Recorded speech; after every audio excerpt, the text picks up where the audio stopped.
My near-death experience. It was the winter of 2020. I was 8 years old at the time and there was a massive forest near my house. I was from an Asian family, so my parents were used to taking naps after lunch. But not me, since I've only been to Canadian schools who don't allow naps after lunch. And every weekend, when nap time comes, I cannot fall asleep when everyone else was asleep, and never had anything to do to pass the time. So naturally, I, as completely normal 8-year-olds do, grabbed a few snacks, got dressed and went into the forest alone, thinking I could get back before my parents found out I was gone. Little did I know, that was a big mistake. Once I was on the trail, many thoughts immediately came to my mind. What if I get lost? What if I fall into the Herobrine cave I saw in that clickbait Minecraft video? What if all this snow spontaneously combusts? You get the point. Stupid childish fears we've all had before. So I immediately turned around. But not before spotting a tree. One that I've seen climbed on by some older teenagers during the summer. So stupid me decided to try to climb it, with all my winter gear on, during winter and with nobody around. And that was my second mistake. At first, I found it quite easy to climb since I could step on a fallen tree on the ground and jump onto the first branch, then the second, then the third. Eventually, I found myself unable to push myself to go any higher, so I decided to climb down. And this was extremely difficult since some of the steps I used to climb up couldn't be used to climb down, and this led to me, eventually, having to take a different path down the tree than I came up from. Once I was near the ground, I felt safe enough to take a rest, and maybe have a snack on the tree.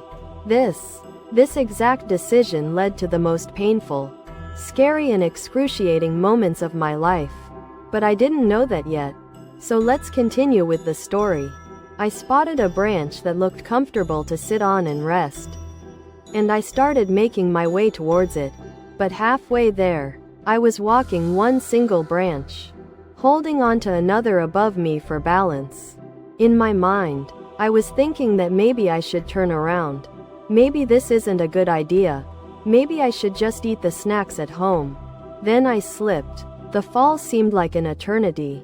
I was able to think of entire scenarios playing in my head. My mother crying, my father happy, my funeral, everything. So I just accepted my fate, and waited, and waiting to feel the pain of my head hitting the ground.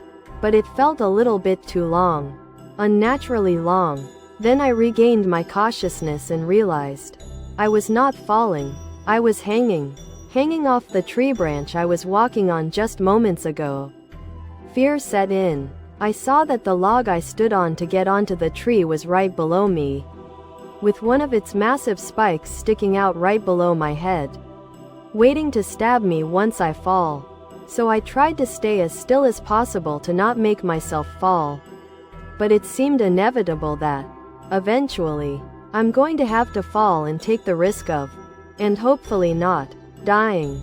So after what felt like forever of calling for help, I gathered the courage, unbuckled my snow pants, and fell. Before that though, I planned to try to catch myself with my arms to prevent that massive spike from impaling me. And I'm happy that I tried, because that's probably the only reason that I'm even alive right now. And landing, my arms pushed my body just enough that the giant spike did not go into my eyeball, potentially going into my skull and killing me. Instead, it hit directly under my eye socket, tearing a 3-inch long gash on my cheek. The pain was absolutely excruciating. I grabbed handfuls of snow and smushed them onto my face, attempting to reduce the pain and bleeding. And remember, this entire thing happened before my parents even knew I was outside. So I had to walk home bleeding, in extreme pain and without shoes nor pants. My parents were not happy at all about this entire situation and immediately rushed me to the hospital. After the whole situation, I had to tell everyone a less dangerous and scary story, since I knew my Mom would freak out if she found out what actually happened. After all that, I ended up getting grounded for 5 months and I was not allowed to go outside without adult supervision, and someone always had to stay up to watch me during nap time. I hope everyone liked this long story. And sorry if my English isn't super good. I'm only 12 and I'm seeking to improve my vocabulary. Any suggestions are appreciated.